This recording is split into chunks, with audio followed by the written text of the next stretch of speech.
ரயில் news viewers அனைவருக்கும் வணக்கம். தை பிறந்துட்டு ரயில்வேக்கு வழி பிறந்துட்டு நல்ல விஷயமா பேசுவோம். 1000 கோடி ரூபா முதலீட்டில் பிரம்மாண்டமான ரயில்வே தொழிற்சாலை ஒன்று தமிழ்நாட்டுக்கு வரப்போகுது. வரப்போகுது என்ன, வந்துட்டுனே வச்சுக்கோங்க. என்ன தொழிற்சாலை, எதுக்கு தொழிற்சாலை, எந்த இடத்துல தொழிற்சாலை, எல்லாத்தையும் விவரமாக பார்ப்போம். வீடியோவில் ரயில் சக்கரங்கள் பார்த்துக்கிட்டு இருக்கீங்களா, அதுதான் மேட்ரு. இந்த நிதியாண்டு 2024-25 மட்டும் 900 கோடி ரூபாய்க்கு ரயில்வே சக்கரங்களை இறக்குமதி பண்ணியிருக்கு. எல்லாம் சீனாலேருந்து தான் இறக்குமதி பண்ணியிருக்காங்க. இந்தியாவில் தான் ரயில் சக்கரங்கள் தயாரிக்கிறாங்களா, அப்படியே இறக்குமதி பண்ணுறாங்கன்னு கேட்குறீங்களா? அதுக்கு நிறைய காரணம் இருக்குது. நம்ம நாட்டில் அதிகமாக தயாரிக்கிற ரயில் சக்கரங்கள் கேஸ்ட் வீல். இதை குட்ஷைனுக்கும் ஐசிஎஃப் கோச்சஸுகளுக்கு தான் பயன்படுத்தலாம்.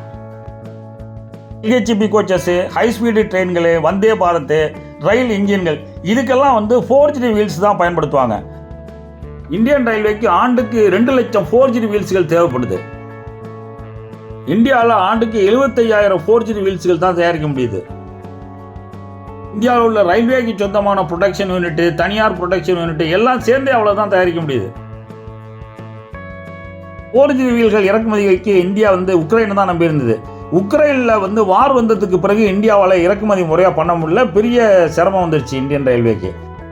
ஃபோர்ஜ்டு வீல்களை இந்தியாவிலேயே தயாரிப்போன்னு முடிவுக்கு வந்துட்டாங்க. கேஸ்ட் வீலுக்கும் ஃபோர்ஜ்டு வீலுக்கும் உள்ள வித்தியாசம் தெரிஞ்சால் தான் நம்ம இந்த விஷயத்தையே புரிஞ்சிக்க முடியும். ஃபோர்ஜ்டு வீலில் ஒரு வீல் வாங்குறதுக்கு கேஸ்ட் வீலில் 10 வீல் வாங்கிடலாம். பிக்கா யானு, ஸ்டீல் ஸ்கிராப்பு இதெல்லாம் நல்லா உருக்கி அச்சு நிலைக்கிற மோல்டில் ஊற்றி எடுத்துட்டா அது வீல். இது கேஸ்ட் வீல் தயாரிக்கிற முறை. அயான் பில்லட்ஸ்ன்னு அழைக்கக்கூடிய சின்ன சின்ன இரும்பு உருளைகள் அல்ல சின்ன சின்ன அயான் பார்கள், இதை ஹை டெம்பரேச்சரில் உருக்குவாங்க. ஹை ப்ரெஷர் கொடுத்து நசுக்குவாங்க. கிட்டத்தட்ட 1000 டன் ப்ரெஷர் அதுக்கு கொடுப்பாங்க. இரும்பு நைஸ் துகள்களாக மாறி கெட்டியாக இறுகிடும். கேஸ்ட் வீல் மாதிரி மொத்தமாக தடிமனாகலாம் இருக்கணும்னு அவசியம் இல்லை, ஸ்ட்ராங்காக இருக்கும். கேஸ்ட் வீல்கள் வெயிட் ஜாஸ்தி, ஃபோர்ஜ்டு வீல்கள் வெயிட் கம்மி. வெயிட் ஜாஸ்தியாக இருந்தால் ஸ்பீடு போகிறது குறையும். இதனால தான் வெயிட் கம்மியான ஃபோர்ஜ்டு வீல்ஸை வந்தே பாரத் ட்ரெயின்களுக்கு யூஸ் பண்ணுறாங்க. காஸ்ட் வீல் ஸ்ட்ராங்காக இருக்காது. ஏன்னா காஸ்ட் வீல் மேனுஃபேக்சர் பண்ணுற போது போரஸ் அப்படின்னு சொல்லக்கூடிய சின்ன ஏர் பபுள் உள்ளுக்குள்ளே இருந்துச்சுன்னா சக்கரங்கள் உடையறதுக்கு காரணமாக அமைஞ்சிடும். காஸ்ட் வீல்கள் அதிக தேய்மானம் முடியாது, கண்காணிச்சிக்கிட்டே இருக்கணும். ஃபோர்ஜ்டு வீல் ப்ரொடக்ஷன் ரொம்ப மெனக்கெட்ட வேலை, நிறைய டைம் எடுத்துக்கும், நிறைய செலவு பிடிக்கும்.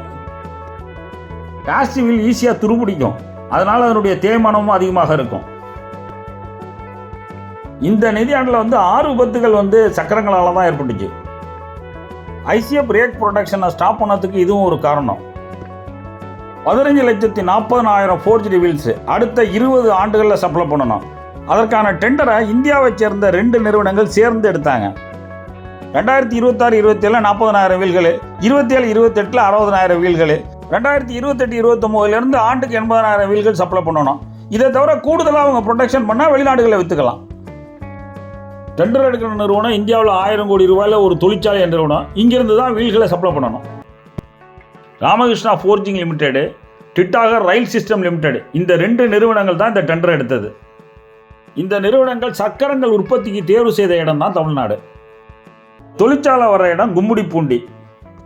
இதுக்காக 72.75 ஏக்கர் நிலத்தை கும்மிடிப்பூண்டியில் வாங்கிட்டாங்க. இடம் மட்டும் 31,69,000 சதுரடி. ப்ரொடக்ஷன் யூனிட்டினுடைய கன்ஸ்ட்ரக்ஷன் ஒர்க்கையும் ஸ்டார்ட் பண்ணியிருக்காங்க. இந்த 2 நிறுவனங்களும் சேர்ந்து கூட்டு நிறுவனத்தை உருவாக்கியிருக்காங்க. 2 நிறுவனத்தில் ராமகிருஷ்ணா ஃபோர்ஜிங் லிமிடெட் தான் லீடிங் நிறுவனம். இந்த நிறுவனம் ரயில்வேனுடைய ஸ்பேர் பார்ட்ஸ் சப்ளையர் நிறுவனம். ஏற்கனவே ஸ்க்ரூ கப்ளிங்லாம் இவங்க தான் தயாரிக்கிறாங்க. தமிழ்நாட்டில் கும்மிடிப்பூண்டியில் உற்பத்தி ஆகிற ரயில் வீல்களை தொடர்ந்து 20 வருடங்களுக்கு இந்தியன் ரயில்வே வாங்கும். அப்படி தான் அக்ரிமெண்ட் போட்டிருக்காங்க. 10 காஸ்ட் வீலோட காஸ்ட்டு தான் ஒரு ஃபோர்ஜ்டு வீலோட காஸ்ட்டு. இந்த காஸ்ட்லி ரயில் வீலை தான் தமிழ்நாட்டில் தயாரிக்க போகிறாங்க. ட்ரெயின் ஸ்பீடாக போகிறதுக்கு ஸ்பீடாக போகக்கூடிய இன்ஜின் இருக்கணும், நல்ல ட்ராக் கண்டிஷன் இருக்கணும் அப்படின்னு தான் எல்லாருக்கும் தெரியும். ரயில் பெட்டிகளுக்கு இது போல் ஃபோர்ஜ்டு வீல்கள் அவசியம் அப்படிங்கிறது தெரியாது. 80கள் வாக்கில் இந்தியன் ரயில்வே தன்னுடைய தொலைநோக்கு திட்டத்தை துவக்கினது. முதல்ல இந்தியன் ரயில்வே முழுக்க யூனிக் கேஜ் சிஸ்டம்னு சொல்லக்கூடிய பிராட் கேஜை கொண்டு வரணும். ஸ்டீம் லோக்கோக்களை கைவிட்டு டீசல் லோக்கோக்களுக்கு மாறி படிப்படியாக இந்தியன் ரயில்வே எலக்ட்ரிஃபிகேஷன் பண்ணணும். இந்தியன் ரயில்வே இது 2ஐயுமே அச்சீவ் பண்ணிட்டு அடுத்த இலக்கை ஹை ஸ்பீடு சாபிஸ்டிகேட்டட் சர்வீஸு, நல்ல லாபம் தரக்கூடிய வர்த்தக நிறுவனமாக மாற்றுவது. ஹை ஸ்பீடு ரயில்களுக்கான சக்கரங்கள் உருவாக்குவது அந்த இலக்கோட ஒரு பாட்டு தான். எது எப்படியோ தமிழ்நாட்டுக்கு 1000 கோடி ரூபாயில் ஒரு ரயில்வே தொழிற்சாலை வருது, 1000 பேருக்கு வேலை கிடைக்கும்.